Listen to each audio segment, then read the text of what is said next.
저희는 지금 절기를 통해서 훈련을 하고 있습니다. 1년에 4차례 4번으로 나눠서 분기마다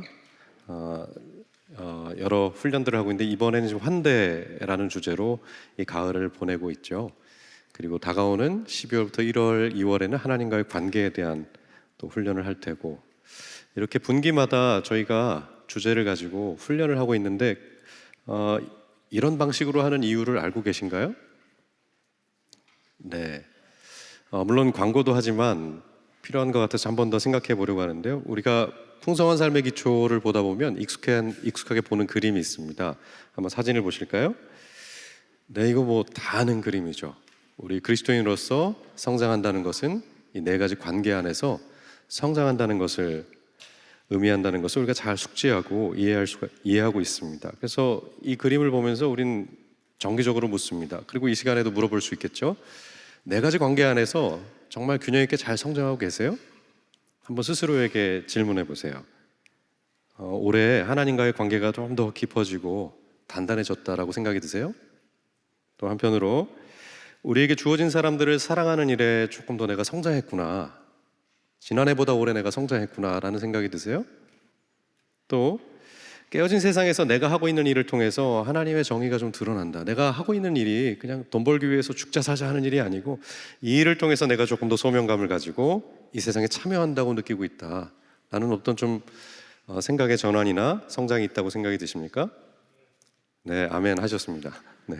나머지 분들은 왜 머뭇거리고 계신 거죠? 네. 이 질문을 받을 때 머뭇거리는 건 이유가 있는 거죠. 네. 성장해야 된다라고 믿지만 정말 내가 그렇게 성장하고 있나라는 의구심을 우리 스스로가 갖고 있기 때문이 아닐까라는 생각이 듭니다. 오랫동안 우리는 거듭남이라는 서티피케이션, 증명서를 들고 신앙생활을 시작했지만 그 오랜 세월 동안 이 그리스도 안에서 균형 있게 성장하는 모습을 잘 경험하지 못할 때가 참 많아요. 실제적으로 그리스도인으로서 성장한다라는 느낌을 받지 못할 때가 많죠. 그럼 어떻게 해야 될까요? 저희는 이제 오늘부터 그 비밀을 좀 같이 들여다보고 질문하고 탐구하길 바라는데요. 그 비밀을 좀 들여다보기 위해서 사도 바울의 삶을 좀 보면 좋겠다는 생각이 들었습니다. 그래서 제가 설교 안에도 넣어놨지만 앞에 한번 표를 보시면요, 성경학자들은 사도 바울이 이런 여정을 통해서 성장했다라고 믿습니다.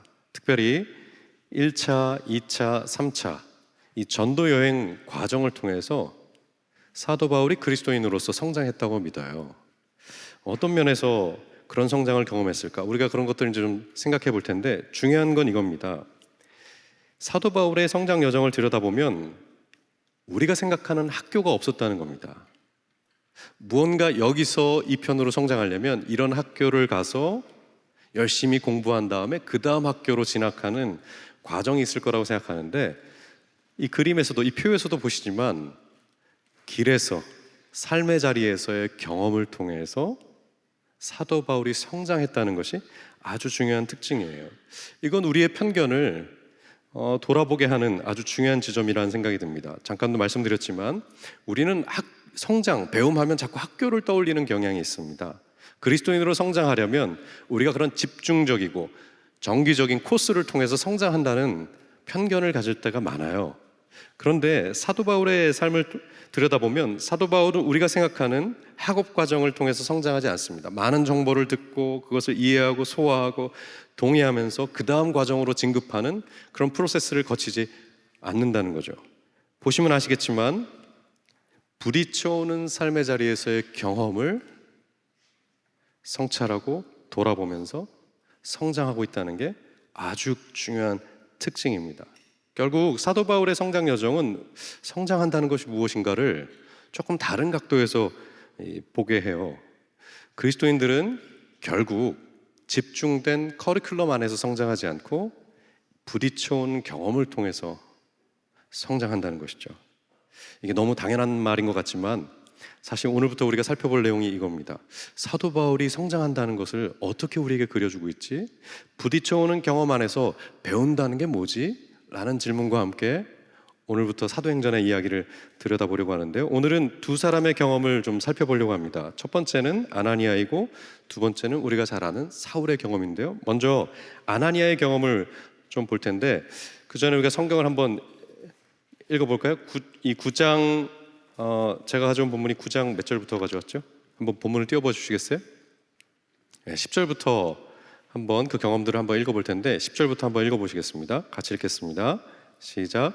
그런데 다마스쿠스에는 아나니아라는 제자가 있었다. 주님께서는 환상 가운데 아나니아야 하고 부르시니 아나니아가 주님 여기 있습니다 하고 대답하였다. 주님께서 아나니아에게 말씀하셨다. 일어나서 고든길이라고 부르는 거리로 가서 유다의 집에서 사울이라 찾아라. 그는 지금 기도하고 있다. 그는 환상 중에 아나니아라는 사람이 들어와서 자기에게 손을 얹어 시력을 회복시켜주는 것을 보았다. 아나니아가 대답하였다. 주님, 그가 예루살렘에서 주님의 성도들에게 얼마나 해를 끼쳤는지 나는 많은 사람들에게 들었습니다. 그리고 그는 주님의 이름을 부르는 사람들을 잡아갈 고난을 대제사장들에게 받아가지고 여기에 와 있습니다. 주님께서 그에게 말씀하셨다. 가거라. 그는 내 이름을 이방 사람들과 임금들과 이스라엘 자손들 앞에 가지고 갈 내가 택한 내 그릇이다. 그가 내 이름을 위하여 얼마나 많은 고난을 받아야 할지를 내가 그에게 보여주려고 한다. 그래서 아나니아가 떠나서 그 집에 들어가 사울에게 손을 얹고 형제 사울이여 그대가 오는 도중에 그대에게 나타나신 주 예수께서 나를 보내셨소. 그것은 그대가 시력을 회복하고 성령으로 충만하게 되도록 하시려는 것이요 하고 말하였다.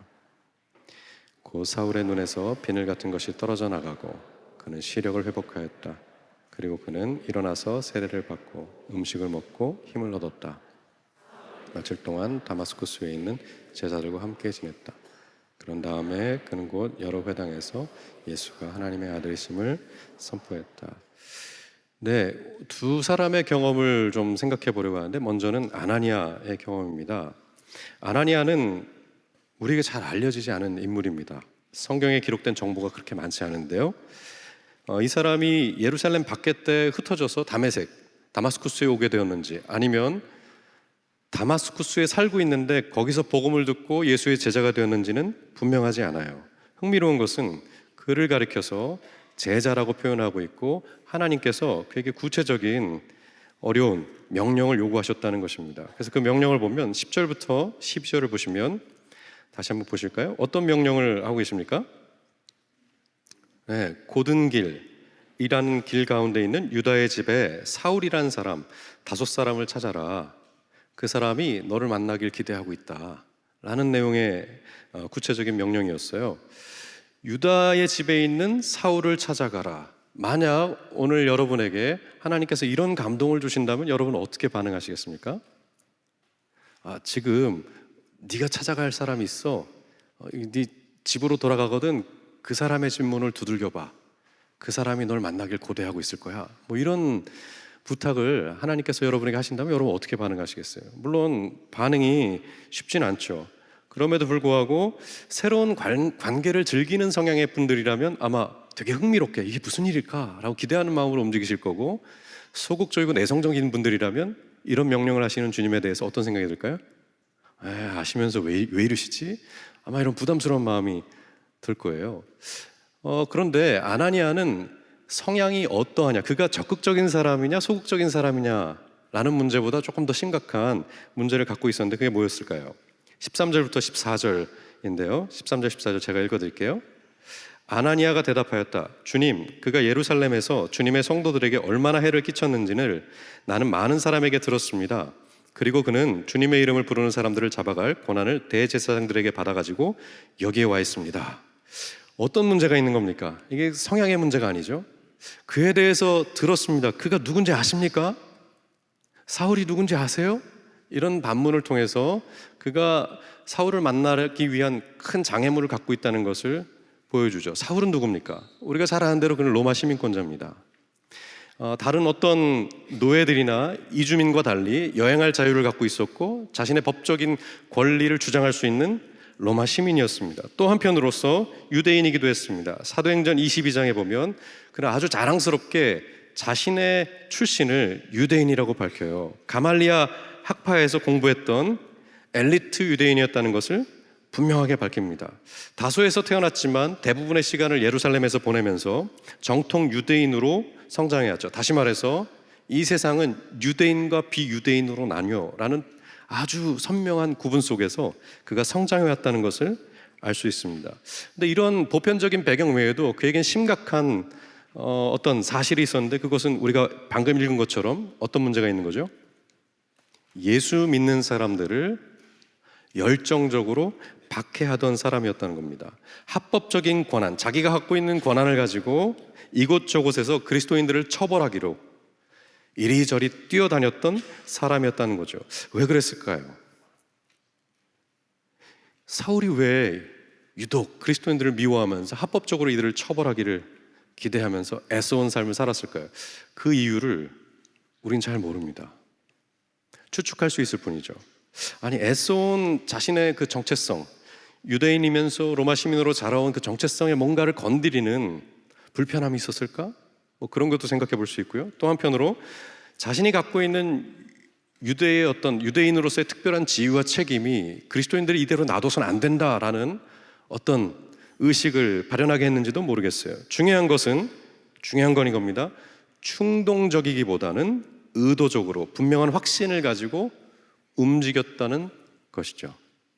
그렇기에 아나니아에게 있어서는 사울을 수용하는 것, 그를 만나서 그를 돕는 일은 매우 어려운 일이죠. 어쩌다 한번 잘 몰라서 했던 일이 아니고 의도적으로, 열성적으로 그리스도인들을 박해해왔던 사람을 어떻게 만납니까? 주님의 명령이라고 어떻게 그걸 수용하겠어요? 아나니아가 듣고 있는 명령은 바로 이런 것입니다. 그런데 놀랍게도 아나니아의 반응은 매우 달랐어요. 17절부터 한번 볼까요? 17절 한번 같이 읽겠습니다. 시작. 그래서 아나니아가 떠나서 그 집에 들어가 사울에게 손을 얹고, 형제 사울이여, 그대가 오는 도중에 그대에게 나타나신 주 예수께서 나를 보내셨소. 그것은 그대가 시력을 회복하고 성령으로 충만하게 되도록 하시라는 것이요 하고 말하였다. 아나니아는 매우 능숙하게 일을 처리합니다. 분명히 그에 대해서 여러 이야기를 들었고 자신도 판단을 갖고 있습니다. 그런데 몇 절이 지나지 않아서 곧바로 그는 사울을 찾아가서 이렇게 얘기합니다. 형제 사울이요. 이거 어떻게 들리세요? 형제 사울이요. 이건 원어로 보면 아델포스라는 표현인데, 이건 델피스로부터 온 표현입니다. 그러니까 제가 왜 얘기를 하냐면, 델피스란 뜻은 우주의 자궁이란 뜻이에요. 그러니까 형제 사울이요 라고 부르는 것은 우리가 같은 자궁에서 태어난 형제 아닙니까? 라는 표현으로 사울을 부르고 있다는 것 때문에 그렇습니다. 아니, 어떻게 그리스도인들을 박해하는 사울을 향해서 우리가 같은 배에서 태어난 형제 아니요 라고 첫인사를 건넬 수 있었을까? 그가 소위 말하는 입교를 했기 때문입니까? 어제까지는 그리스도교를 반대했지만 내가 오늘부터는 입교했습니다. 내가 그리스도교회에 속하기로 했으니까 저는 이제 형제나 다름없습니다. 이런 전향적인 태도를 보였기 때문일까요? 아니, 변한 게 하나도 없어요. 그럼에도 불구하고 아나니아가 먼저 그를 향해서 형제라고 부르고 있다는 거죠. 굉장히 어려운 선택을 해나가고 있다는 것을 보게 됩니다. 우리 사회에서도 누군가가 우리가 먼저 형제라고 부를 수 없는 사람들이 얼마나 많습니까? 그럼에도 불구하고 아나니아가 형제, 이 사울을 향해서는 선제적으로 형제라고 부르고 있는 아주 충격적인 선택을 하고 있다는 거죠. 궁금해지죠. 어떻게 이럴 수 있었을까? 아니, 형제라는 표현을 너무 입에 달고 살아서 그랬을까요? 어떻게 이러죠? 달라진 것도 하나도 없고 정말 의지적으로 뭔가 변해야겠다는 표현도 한 적도 없는데 어떻게 이럴 수 있었을까? 이유를 찾자면 15절에 나옵니다. 15절 같이 보실까요? 주님께서 그에게 말씀하셨다. 가거라. 그는 내 이름을 이방 사람들과 임금들과 이스라엘 자손들 앞에 가지고 갈 내가 택한 내 그릇이다. 이유가 뭘까요? 이유가 있다면 이게 하나예요. 정말 그 사람, 우리를 박해하는 사람이에요. 그 사람 같이 하기엔 너무 힘든 사람이에요. 그 평판을 제가 알고 있어요. 그 사람의 진실을 제가 잘 알고 있어요. 라고 가졌던 입장에서 느닷없이 형제 사울이요 라고 부르며 그에게 도움의 손길을 내밀어 쓸 수 있었던 이유가 있다면 뭘까요? 그 사이에 이 15절이 있었다는 겁니다. 15절의 의미가 뭘까요? 내 택한 그릇이다. 그릇 이야기를 좀 해야 되는데요. 그림을 하나 보시죠. 이 그릇을 얼마면 사시겠습니까? 지금 이 시장에 이렇게 흑으로 만든 그릇 하나가 돌아다니는데 이걸 사라고 권유를 받는다면 여러분 얼마 주고 사시겠어요? 눈치가 있으셔서 이거 꽤 비쌀 것 같다 라는 눈치로 지금 값을 매기고 계실 텐데, 길거리에 어떤 시장에서 이런 토기 그릇 하나가 돌아다닌다면 아마 눈여겨도 보지 않을 겁니다. 그런데 지금 이 그릇은 여러분이 짐작하시는 것처럼 우리가 구입하기 매우 어려워, 우리가 개인적으로 소유하기 어려운 그릇이에요. 왜냐하면 백제 황실에서 쓴 그릇이기 때문에 그래요. 황실 유물이에요. 이래봐도 흙으로 만들었고 금이 쫙 닦아 있지만 왕이 쓰던 그릇이거든요. 그래서 누구도 이 그릇에 대해서 함부로 소유권을 주장하기도, 또 아무리 값싼 비용을 지불한다고 해도 지금 우리가 소유할 수 있는 그릇은 아닌 거죠. 비유하자면 이겁니다. 엄청난 가치를 지니고 있는 그릇, 지금 보기에는 별로 화려하지도 않고 쓸모도 없을 것 같은 그릇이지만 왕이 택해서 썼던 그릇이라는 그 이유 하나만으로 엄청난 가격, 가치를 갖고 있죠. 아나니아가 사울을 바라보면서 다가설 수 있는 이유가 있다면 딱 이거 하나예요. 눈에 보이는 대로의 가치가 아니고 하나님께서 이 사람을 어떻게 바라보시는가 라는 시력을 가지고 사울의 가치를 들여다보고 다가섰다는 거죠. 사울의 미래가 어떻게 펼쳐질 것인가 라는 그 소망, 사울이 위협적인 사람으로서 내가 그의 손을 붙잡았을 때 내 미래가 어떻게 될 것인가 라는 자신의 미래에 대한 걱정과 두려움이 아니고 하나님께서 그 사람을 보듯이 이 사람의 미래가 어떻게 펼쳐질 것인가 라는 소망으로 그러한 값어치를 가지고 사울을 마주할 수 있었기 때문에 능동적이면서도 아주 순조롭게 사울을 향해서 다가설 수 있었다는 거죠. 이 사람에 대해 알고 있는 그 진실, 그것을 배경으로 밀어두고 이 사람을 향한 하나님의 소망을 삶의 전면으로 가져와 그 사람과 함께하는 선택을 했다는 것이죠. 아나니아의 놀라움은 이겁니다. 이 아나니아가 했던 놀라운 경험이기도 하고요. 근데 이제 두 번째로 사울의 경험을 살펴볼 텐데요. 사울의 경험은 어떻게 소개되고 있을까요? 우리가 성경을 읽어서 아시겠지만 아나니아의 환대로 인해서 사울에게 놀라운 일이 벌어집니다. 예수님을 박해했던 사울이 먼저 18절에 보면 뭐라 그럽니까? 세례를 받습니다. 그뿐 아니라 20절, 22절에 뭐라고 나오냐면요. 20절 보실까요? 그는 곧 여러 회당에서 예수가 하나님의 아들이심을 선포하였다. 22절, 예수가 그리스도이심을 증명하면서 유대 사람들을 당황하게 했다. 세례를 받고 아주 적극적으로 예수가 하나님의 아들이심을 선포하고 옹호하는 일을 시작하게 됐죠. 이것이 의미하는 바가 뭡니까? 전혀 다른 삶의 자리로 옮겨왔다는 것을 의미합니다. 예전에는 유대인들을 박해하던 자리에 있었죠. 정말 이들은 미움을 받아도 된다라는 마음으로 유대인이면서 그리스도인들을 박해하는 자리에 있었어요. 그러나 지금은 어떻게 되어 있습니까? 박해받는 자리로 옮겨왔어요. 예전에는 이것이 불온한 사상이라고 목소리를 높였죠. 그러나 지금은 이것이 옳다라고 변호하는 자리로 옮겨왔죠. 예전에는 이것이 우리의 민족을 위협하는 일이라고 믿는 완고한 민족주의자의 자리에 있었어요. 그러나 지금은 민족을 배신한 바로 그런 배신자의 자리에 서게 되었죠. 너무 드라마틱한 변화 아닙니까? 전혀 생각지 못했던 삶의 전환이 아닙니까? 그래서 다시 질문할 수밖에 없죠. 어떻게 이 한 사람이 이런 극적인 변화가 가능했을까? 전혀 다른 자리에 오게 될 수 있었던 그 이유가 뭘까? 그 이유를 사도행전 9장은 이렇게 설명했었어요. 하나님과의 인격적인 만남이었다. 성경을 볼까요? 사도행전 9장 3절에서 7절을 한번 보시죠. 3절에서 7절 같이 읽겠습니다. 시작. 사울이 길을 가다가 다마스쿠스 가까이 이르렀을 때 갑자기 하늘에서 환한 빛이 그를 둘러 비췄다. 그는 땅에 엎어졌다. 그리고 그는 사울아 사울아 내가 왜 나를 핍박하느냐 하는 음성을 들었다.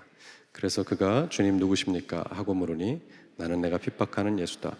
그와 동행하는 사람들은 소리를 들었으나 아무도 보이지 않으므로 말을 못하고 멍하게 서 있었다. 네, 어떤 일이 있었습니까? 우리는 이렇게 표현하죠. 하나님과 인격적인 만남이 있었네요. 근데 어떻게 묘사되고 있습니까? 빛이 둘러쌌고 음성이 들렸죠. 이걸 어떻게 이해하면 좋을까요? 하나님을 만났어 라고 단정적으로 표현하지 않고요, 성경이 묘사를 하고 있어요. 빛이 둘렀고 그 가운데서 들리는 음성이 있었다. 사도 바울은 이 경험을 후에 이렇게 설명합니다. 고린도후서 4장 6절을 보실까요? 어둠 속에 빛이 비춰라 하고 말씀하신 하나님께서 우리 마음속을 비추셔서 예수 그리스도 얼굴에 나타난 하나님의 영광을 아는 지식이 빛을 우리에게 주셨습니다. 이게 무슨 말이죠? 그냥 빛이 비쳤다, 뭐 특별한 경험을 했다가 아니고, 사도 바울이 말하고 싶은 건 뭡니까? 어둠 속에 빛이 비쳐라, 빛이 비춰라 라고 말씀하신 하나님께서 우리의 마음속을 비추셨다.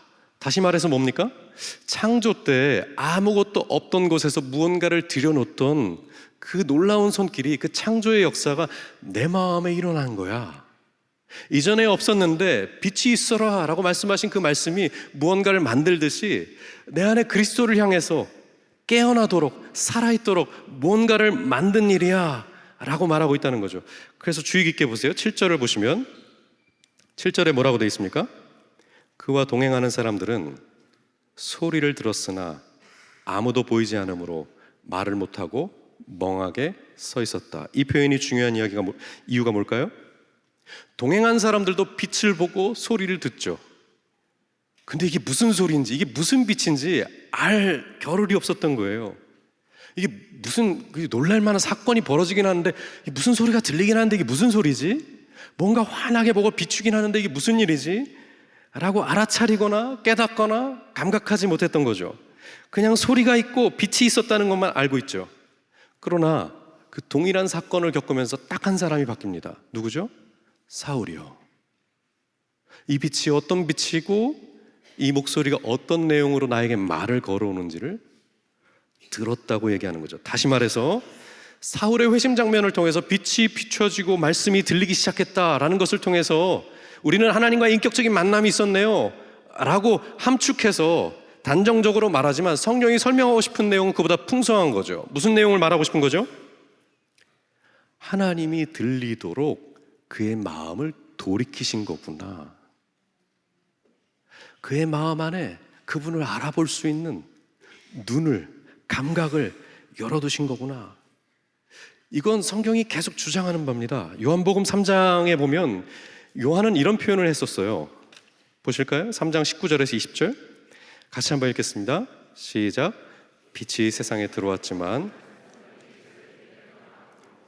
빛보다 어둠을 더 좋아했다는 것을 뜻한다. 악한 일을 저지른 사람은 누구나 빛을 미워하며 빛으로 나오지 않는다. 중요한 특징이 뭡니까? 빛이 비춰서 모든 사람이 깨닫게 되는 게 아니라는 겁니다. 이것이 진리입니다 라고 충분히 설득력 있는 설명을 했기 때문에 그가 돌이키는 게 아니고요, 어떤 일이 벌어져야 된다는 거죠? 하나님께서 그의 마음을 돌려놓는 창조의 일이 있어야 돌아올 수 있다는 거죠. 이것을 우리는 인격적인 만남이라고 부릅니다. 아, 그분을 마주한다는 거, 내가 정말 설명을 듣고 설득을 당해서 정말 그렇구나라고 동의해서 넘어온 게 아니고 그거를 수용할 수 있는 새로운 마음을 주셨기 때문에 내가 이렇게 나올 수 있겠구나 라는 놀라운 삶의 전환과 회심, 마음의 돌이킴이 있었다고 설명을 하는 거죠. 그런데 주의할 것은 그렇다고 이 과정이 그냥 덜커덕 되는 과정이 아니라는 것이 아주 중요한 지점입니다. 조금 더 성경을 보면 돌이키는 과정에서 아주 중요한 특징 하나를 더 설명하는데 그것이 무엇이었습니까? 사도 바울이 그 빛 때문에 시력을 잃고 한참 동안 먹지도 못하고 침묵의 시간을 보내야만 했다는 것입니다. 글을 읽을 수도 없었고요, 사람들과의 대화도 불가능했습니다. 한동안 머물러야 했고 침묵해야 했고 보지 못해야 했던 그 시간이 있어야만 했던 거죠. 그리고 그 시간을 통해서 어떤 작업들이 안에서 벌어지고 있었을까요? 오랫동안 거부했던 예수가 메시아라는 그 진리를, 그 사실을 충격 속에서 되뇌일 수밖에 없었던 거예요. 정말 예수가 메시아인가? 내가 그토록 바리새인으로서 오랫동안 성경을 공부해 왔는데 내가 혹시 보지 못했던 것들은 없었을까? 내가 본다라고 생각했던 이 성경의 전반의 내용 속에, 그래서 내가 확신으로 닫아두었던 이 성경의 이야기가 혹시 보지 못했던, 알려지지 않았던, 내게 들리지 않았던 그런 내용들은 없었을까를 떠올리면서 이전에 본 적 없는 무언가를 찾아서는 과정이 있었다는 거죠. 이게 굉장히 중요해요.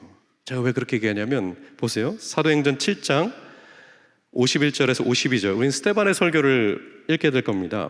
스데반이 이 설교를 하고 죽습니다. 그리고 사울은 그 자리에서 이런 설교를 듣고 이렇게 말하는 사람은 죽어도 괜찮다 라는 당위성을 갖는 청년으로 소개가 되죠. 도대체 어떤 설교였길래 그랬을까? 7장 51절 52절 한 부분만 딱 볼 텐데요, 같이 읽어볼까요? 시작. 목이 곧고 마음과 귀의 할례를 받지 못한 사람이여, 당신들은 언제 당신의 조상들이 한 그대로 당신들도 하고 있습니다. 당신들의 조상들이 박해하지 않은 예언자가 한 사람이라도 있었습니까? 그들은 의인이 올 것을 예언한 사람들을 죽였고 이제 당신들은, 이게 의미하는 바가 뭐죠? 당신 조상들처럼 당신들도 하고 있어. 여러 메시아를 죽였지만, 여러 선지자들을 죽였지만 이제는 하나님의 아들 메시아마도, 의로운 그조차도 너희가 알아보지 못하고 죽인 거야. 스데반의 설교를 요약하자면 이거예요. 역사 내내 너희는 하나님을 알지 못했다. 예수가 오셨는데도 비참하게 그를 죽음으로 내몰았지. 하지만 비참하게 죽임당한 예수가 하나님이야. 이 말을 듣고 이제 격분을 했던 거예요. 비참하게 죽임당한, 나무에 달려서 저주를 받아 죽임당한 예수가 하나님이라고? 이거 신성모독이네. 그래서 열받아서 유대인들이 돌로 쳐 죽인 거죠. 맞아요. 유대인들에게 가장 불편한 진실은 뭐냐면요, 예수가 하나님이시다. 다시 말해서 힘없고 나약하고 비참하게 자기 죽음을 수긍하고 있는 이 남자가 메시아다 라는 사실입니다. 왜 그랬을까요? 유대인들은 하나님에 대한 상을 갖고 있어요. 확신을 갖고 있죠. 하나님은 어떤 분이십니까? 엄격한 공포의 하나님이에요. 마치 우리 시대로 비유하면 경찰과 같은 하나님이세요. 죄에 대한 분명한 자각과 심판과 처벌을 하는 하나님이라고 믿었어요.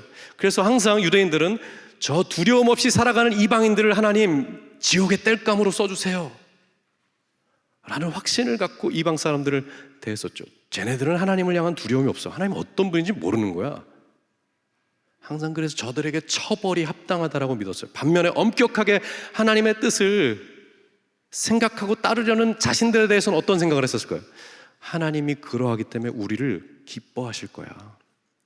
우리를 위하실 거야. 우리 민족을 새롭게 하실 거라고 라는 기대감을 가질 수밖에 없었죠. 유대인들에게 하나님은 엄격한 정의의 하나님이셨어요.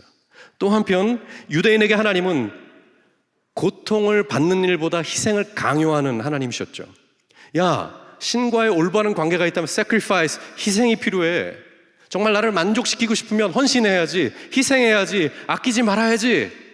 늘 신과의 관계가 그렇게 거래 관계로 이해될 법한 생각을 갖고 있던 사람들도 유대인들이었죠. 또 한편으로 하나님은 출애굽과 같은 기적을 일으키는 하나님이라는 믿음을 갖고 있었어요. 하나님은 언제든 마음만 먹으시면 기적을 일으켜서 우리를 해방시킬 수 있어. 하나님은 놀랍고 전능하신 분이잖아. 우리에게 기적을 일으킬 수 있는 분이야 라는 믿음을 갖고 있었죠. 사실 이게 우리가 기도하는 이유기도 하죠.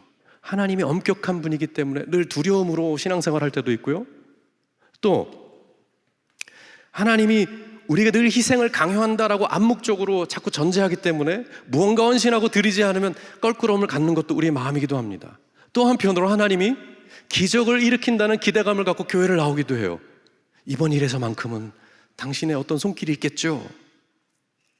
그런데 놀라운 건 하나님이 그런 분이 아니라는 거예요. 특별히 하나님은 우리에게 희생을 강요하는 분이 아니고 희생을 치룬 분이라고 소개하고 있습니다. 그리고 더 나아가서 곰곰이 생각해 보세요. 기적을 주기보다 기적을 거부하는 하나님으로 우리에게 알려지길 기대하세요. 왜 그럴까요? 기적 같은 일이 계속 벌어지면 사실 하나님은 우리의 마음에 아무것도 할 수 있는 게 없기 때문이에요. 이 말을 잘 생각해 보세요. 우리가 기도한 대로 뭐든지 응답되는 기적의 하나님을 알고 있다면 하나님은 우리의 마음에 대해서는 아무것도 할 수 없는 하나님이 되세요.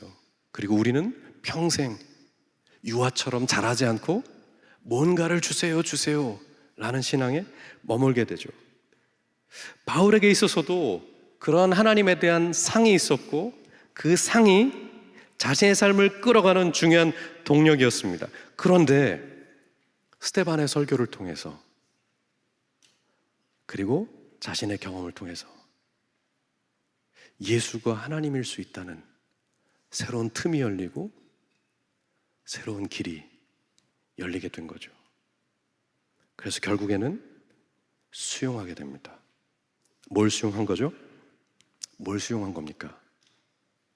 원수라고 생각했던 예수를 메시아로 수용하기로 한 거죠. 하나님, 내 마음에 드는 하나님이 아니고 불쾌감을 주고 마음에 들지 않아서 저항과 고통을 느끼도록 만드는 하나님을 나의 하나님으로 수용하기로 한 거죠. 이거 엄청난 전환입니다. 여러분은 하나님을 어떻게 수용하고 계세요? 불편하고 저항과 고통을 일으키는 하나님이라고 생각하세요? 아니면 기적을 베풀고 나를 특별하게 사랑하셔서 나에게 모든 것을 해줄 수 있는 그러한 상으로 하나님을 알고 계세요? 사도 바울은 하나님을 인격적으로 만나면서 자신이 확신을 갖고 있던 신으로부터 살아있는 신으로 예수 안에서 하나님을 다시 마주하게 되는 경험을 하게 된 거죠. 자, 그러면 결론을 내려봐야겠죠. 이 두 사람의 이야기가 오늘 우리에게 주는 중요한 메시지가 있다면 뭘까요? 특별히 우리는 설교를 시작하면서 이런 질문을 했었습니다. 그리스도인이 된다는 건 뭘까? 그리스도인으로 성장해야 되는데 우리가 어떻게 하면 성장할 수 있을까라는 질문을 했었어요. 그런 질문과 함께 이 두 사람의 케이스를 보니까 뭐가 눈에 들어오세요? 제자 아나니아가 능숙하게 하고 있는 일, 또 한편 처음 그리스도인이 되어서 넘어가려고 하는 일, 그 공통된 것이 있다면 뭐죠? 원수를 수용하는 일. 미워하던 대상을 친구로 수용해가는 과정이 있었다는 거죠. 그 경험이 있었다는 거죠. 그리고 그 경험을 가리켜서 성경이 어떻게 표현하죠? 설득당했어 라고 표현 안 하고요, 중요합니다. 여기서 눈을 떴어 라고 경험의 표현으로 묶어내고 있다는 게 아주 중요합니다. 예수가 그를 설득하셨네 이게 아니고요, 그가 마침내 눈을 떴어 라는 거죠. 그래서 17절, 18절 다시 한번 보시면 이게 강조되어 있는 겁니다. 아나니아가 떠나서 그 집에 들어가 사울에게 손을 얹고 형제 사울이여, 그대가 오는 도중에 그대에게 나타나신 주 예수께서 나를 보내셨소. 그것은 그대가 시력을 회복하고 성령으로 충만하게 되도록 하시려는 것이요 하고 말하였다. 곧 사울의 눈에서 비늘 같은 것이 떨어져 나가고 그는 시력을 회복하였다. 여기 있던 사람이 이쪽으로 옮겨가는 회심의 사건, 삶의 전환의 사건을 경험하도록 하기 위해서 하나님이 쓰신 방법은 뭐죠? 눈을 감기는 겁니다. 어둠 속을 헤매게 만드는 그 경험, 그 과정을 쓰셨다는 게 아주 중요해요. 이 말을 잘 생각해 보세요. 하나님은 어둠 속에 있는 시간을 통해서 우리를 다루세요. 이게 무슨 말이죠? 이걸 떠올려 볼 수 있는 경험이 하나 있었는데, 작년에 한강공원에서 시각장애인과 비장애인이 함께 걷는 체험 행사를 했던 적이 있다고 합니다. 참가자들이 안대를 쓰고 시각장애인의 안내를 받으면서 일정 거리를 걷게 했던 거죠. 특별히 지하철역부터 한강공원 입구까지 한 20분 되는 거리를 걷는 어떤 체험 학습을 하게 했다는 겁니다. 그 결과 무슨 일이 벌어졌을까요? 공원역부터 공원까지는 딱 20분 되는 거리였대요. 그러니까 보통 사람들, 그러니까 정말 눈을 다쳐본 경험이 없는 사람들은 20분이면 휘파람을 불면서 산책할 수 있는 거리죠. 근데 그 거리를 안대를 가리고 시각장애인의 인도를 받아서 갔더니 4시간이 걸렸다 그래요. 4시간. 무엇이 달랐을까요? 어떤 경험이었을까요? 길은 같았습니다. 목적지도 같습니다. 그런데 보는 방식이 달라지니까 모든 걸 바꿔야 했어요. 속도를 달리해야 했고요. 무엇을 의존해야 되는지도 달라져야 됐고요.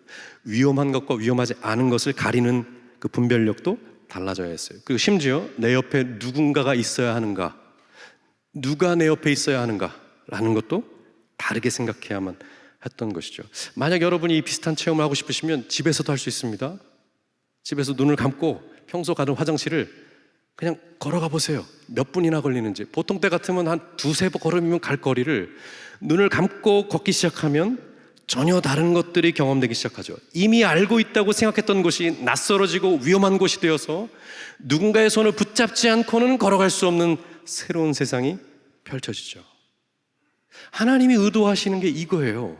하나님 우리의 삶에서 이런 어둠을 사용하세요. 그렇다고 대단한 걸 쓰시는 건 아닙니다. 정말 네가 처절하게 가난해봐야 정신을 차리겠구나. 네가 정말 못 나을 병을 걸려봐야 정신을 차리겠어. 그런 얘기를 하는 게 아닙니다. 우리가 원래 어둠 속을 헤매고 있다는 것을 자각하길 기대하세요. 이게 무슨 말이죠? 사실 우리는 어둠 속을 걷고 있습니다. 여러분의 성장기를 떠올려 보십시오. 부모의 손을 떠나서 처음 학교에 들어가던 때 그때 마음이 어떠셨어요? 정말 이걸 내가 잘 해낼 수 있을까? 내가 잘 해낼 거야 라는 자신감보다 정말 뭘 모르는 미지의 세계로 들어가는 탐험가의 마음이 있지 않으셨어요? 수능 시험장에 처음 들어갈 때 그 마음이 어떠셨어요? 선배들이 시험을 받고 누가 시험을 봤다고 하는데 처음 내 가슴표에 수험표를 들고 입시장에 들어갔을 때 그 두근거림을 기억하세요? 야, 진짜 내가 어떻게 되려고 그러지? 내가 정말 잘할 수 있을까? 초조하고 불안했던 그 경험들 있지 않으세요? 그뿐 아니죠. 결혼을 하고 직장을 갖고 아이를 낳고 이 모든 일에 있어서 이건 내가 잘할 수 있는 일이야. 난 다 알고 있는 일이라고. 난 해낼 거야 라는 마음이셨어요? 아니면 와, 쉬운 게 없네 라는 생각이 드셨어요? 그렇게 우리는 통과 의례와 같은 삶을 한번 살고 납니다. 그리고 그 과정을 다시 한번 반복하는데 어디서 반복하죠? 자식 기르면서 반복합니다. 자식이 부모 손을 떼놓고 초등학교를 가고 중학교, 고등학교를 갈 때 그때 여러분 마음이 어떠셨어요? 내가 했던 거니까 너도 잘할 거야 이런 확신에 찬 조언을 하셨어요? 만약 그랬으면 애가 더 엇나갔을 거예요. 엄마는 몰라. 알지도 못하면서. 그 얘기를 듣는 게 부모죠. 그래서 부모는 자기가 했던 여정을 자식이 걸어가는 걸 보면서도 마음에 조바심을 느끼고 불안감을 갖죠. 자식을 결혼시킬 때 그때 마음이 어떨까요? 여러분, 우리가 심각한 병에 걸려서 병상에 누워야 할 때 그때 마음은 어떨까요? 여러분 다 아는 경험인가요? 확신을 갖고 무언가를 찾아갈 수 있는, 여기서 이만큼 내가 분명히 걸어갈 수 있어 라고 장담하는 삶의 자리인가요? 아니죠. 우리 모두 눈을 가리운 것처럼 어떻게 해야 되지? 고민하고 씨름하고 갈등하면서 누구의 손을 잡아야 되지? 라고 번민하는 삶의 자리에 두세요. 하나님이 성장의 과정을 그렇게 이끌고 있다고 얘기하는 거죠. 교실 안에서 주어진 커리큘럼을 마치고 풍삼기를 3번 했으니까 나는 이제 좀 성장했지 않았을까? 아니요. 여러분 삶에서 눈이 가리워진 듯한 당혹스러움과 어려움을 마주하고 이걸 내가 어찌해야 할 줄 모르는 그 당혹 속에서 누군가의 손을 붙잡아야 될 것 같은데 라는 그 갇힌 시간 안에서 하나님이 눈을 열어가세요. 어떤 눈을 여시죠? 나는 심판자야. 난 전능한 하나님이야. 난 기적을 베풀어. 아니, 제가 애 대학 보니까 그 기적이 아니던데요. 제가 아파서 기도해 보니까 그런 기적은 안 일어나던데요. 도대체 뭘 어떻게 하라는 겁니까? 맞아요. 그때 눈이 열리는 거예요. 하나님에 대해서. 교과서적으로 알았던 하나님이 아니고 예수 안에서 경험하는 하나님이 이런 분이구나.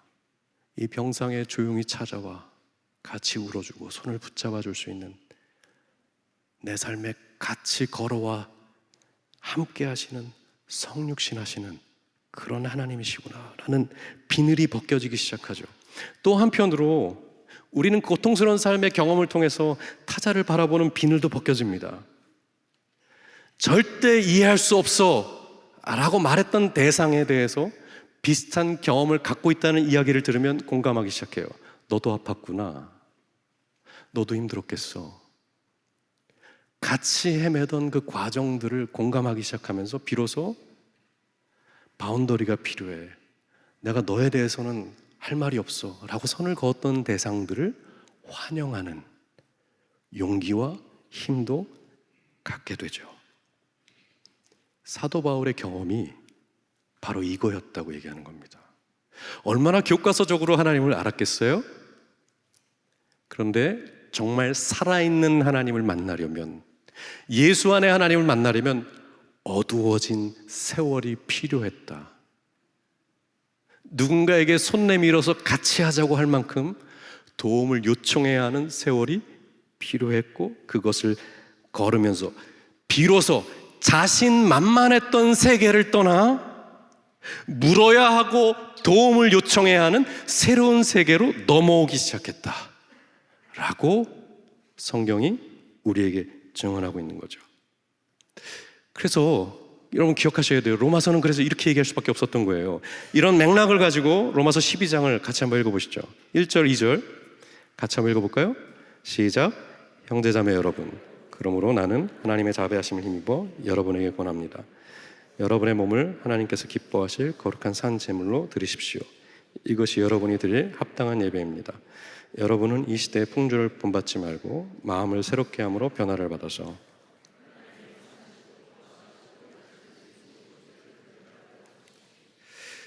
그리스도인이 될 때 가장 중요한 게 뭐죠? 마음의 변화를 받아서, 이게 중요한 포인트라고 말씀드렸어요. 근데 이게 수동 명령형이라는 얘기를 했었죠. 다시 말해서 타자에 의해서 지속적으로 요청되는 변화를 수용할 때 내 안에서의 변화가 아니고 타자에 의해서 계속 너 바뀌어야 돼 라는 무언의 혹은 직접적인 요청 앞에 마음이 깨어지기 시작할 때 비로소 변화가 시작된다고 로마서가 얘기하고 있었죠. 이게 중요한 이유가 있었다면 뭘까요? 그 다음에 무슨 구절이 나오죠? 아니, 쟤한테 내가 형제라고 대해야 된다고요? 쟤는 제가 벌어먹고 사는 거고 저는 제가 벌어먹고 사는데 제가 돈을 달라고 요청하면 기꺼이 줘야 되는 관계라고요? 이런 저항과 거부감이 올라오는 건 어디서부터 오는 거죠? 우리는 태어나면서부터 문화로부터 우리가 어떤 삶을 살아야 하고 어떤 삶이 정상인지를 배워왔어요. 그리고 강화해왔죠. 그런 문화로부터 벗어나기 위해서 우리에게 필요한 건 뭘까요? 타자의 요구입니다. 이게 필요해. 이렇게 해줘. 그 요구에 끌려다니면서 비로소 무엇이 벌어지는 거죠? 우리 자신의 옛세계가 와해되기 시작하는 거죠. 소위 말해서 자아의 죽음이 시작되는 겁니다. 그리스도인이 된다는 건요, 확신을 갖는 길로 가는 것이 아닙니다. 그리스도인이 되는 것은 우리가 잘 아는 것처럼 뭐죠?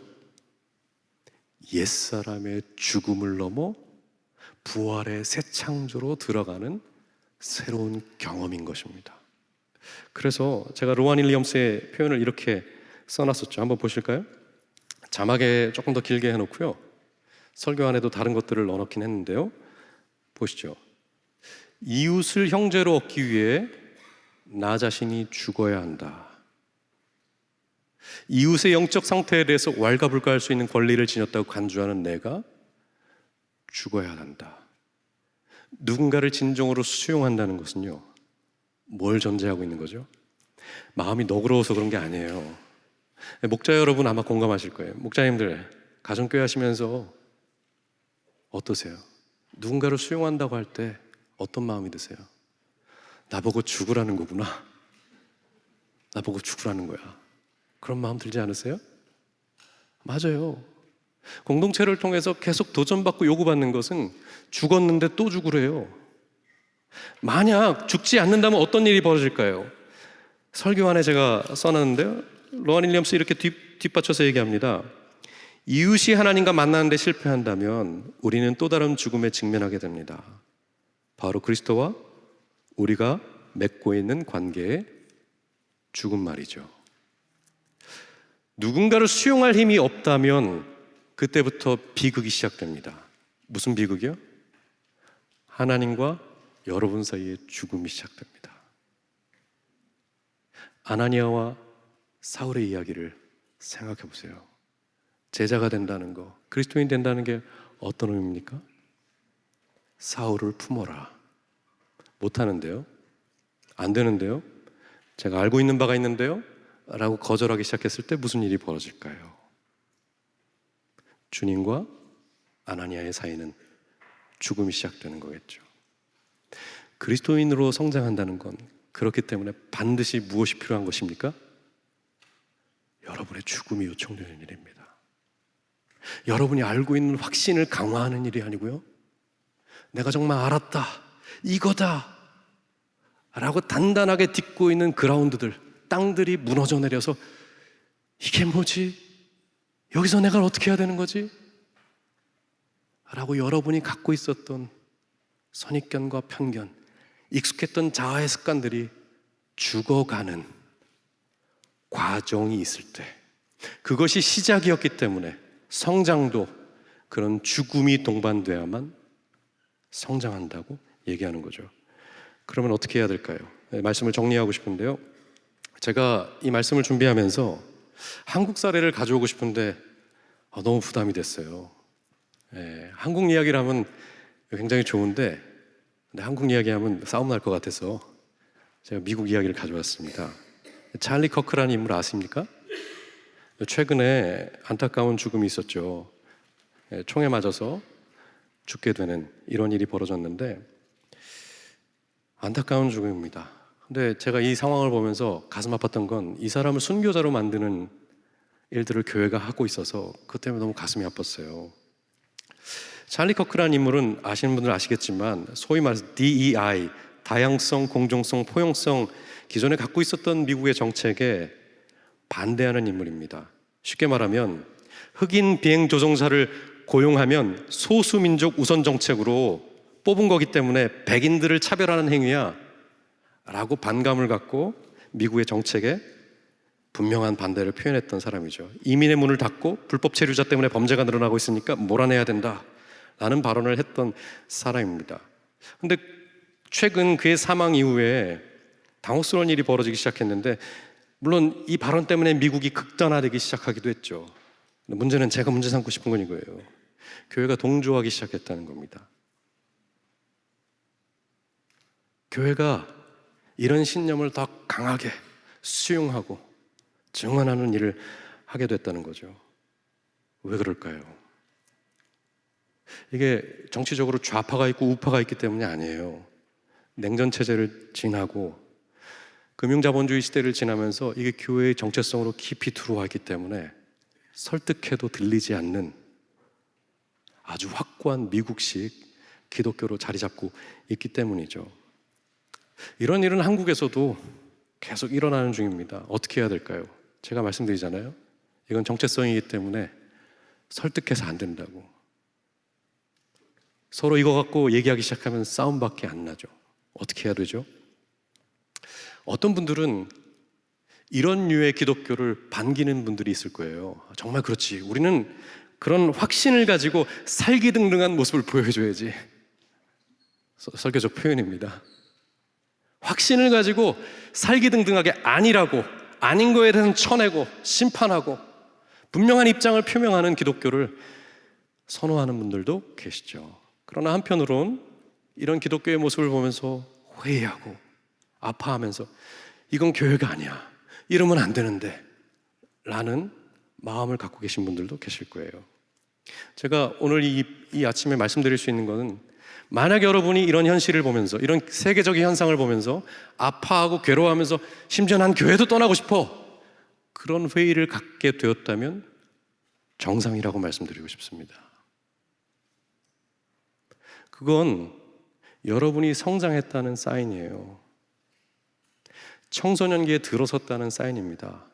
교회가 어린 유아기 시절을 벗어나서 하나님은 이런 분이에요, 확신에 찬 시절을 지나서 이제 회의하고 괴로워하고 성토하고 부정하는 청소년기에 비로소 들어섰다는 중요한 사인이에요. 근데 거기서 멈추면 안 됩니다. 그럼 어떻게 해야 되죠? 우리는 성장해 가야 합니다.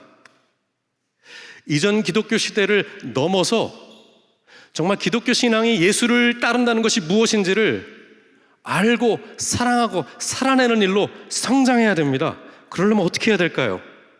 저는 이렇게 표현하고 싶어요. 시커가 되세요. 찾는 이가 되세요. 좀 당황스럽지 않으세요? 찾는 이는 교회 바깥에 있는 거 아니에요? 아니요. 사도 바울의 회심 여정을 가만히 보세요. 그리고 아나니아에게 요구되는 걸 보세요. 무엇에 아주 중요한 특징이 있었죠? 회심은 설득해서 되는 일이 아닙니다. 마음이 돌이켜지는 하나님의 은혜로운 간섭이 있었고, 그것을 수용해가는, 불편한 하나님을 수용해가는 과정이 있었죠. 제자가 된다는 것도 마찬가지였습니다. 불편한 것이지만 어떻게 능숙하게 이것을 수용해가느냐, 이것이 제자된 아주 중요한 모습이었죠. 그렇기 때문에 시커라는 표현을 잘 생각하셔야 돼요. 우리는 하나님을 알았다, 찾았다, 끝났다 라고 단정적으로 선언하는 사람들이 아니고, 우리의 평생의 여정을 통해서 내가 알았지만 이 확신의 문을 닫지 않고 더 그분을 알기 원한다 라는 모험과 여정으로 초대받았다는 것을 기억하는 중요한 표현인 거죠. 그래서 여러분, 부디 찾는 이와 같은 호기심으로 여러분의 삶을 들여다보세요. 여러분이 경험하고 겪고 있는 모든 삶의 여정을 통해서 하나님은 교과서적인 하나님이 아니고요, 살아있는 하나님으로 여러분에게 새롭게 발견될 것입니다. 시커가 되십시오. 찾는 이가 저기 있다고 생각하지 마시고요, 여러분이 구도자가 되어서 내가 확신에 찬 그리스도인이다, 내가 이만하면 됐지라고 멈추지 마시고 더 가야 할 길이 아직도 까마득하다 라고 믿고 여러분의 여정을 걸어가셨으면 좋겠어요. 그리고 그렇게 하기 위해서는 서약이 필요합니다. 헌신 서약이요. 약속이 필요해요. 어떤 서약일까요? 거부하고 싶은 현실에 묻겠다는 서약이요.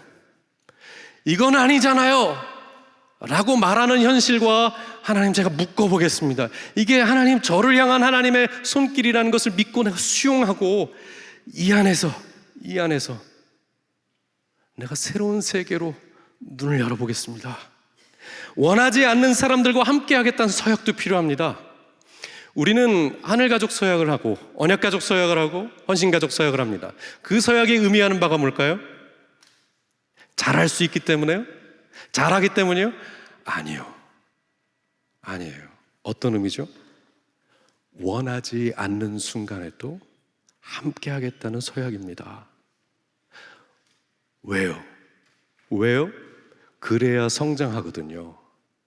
그래야 눈을 열거든요.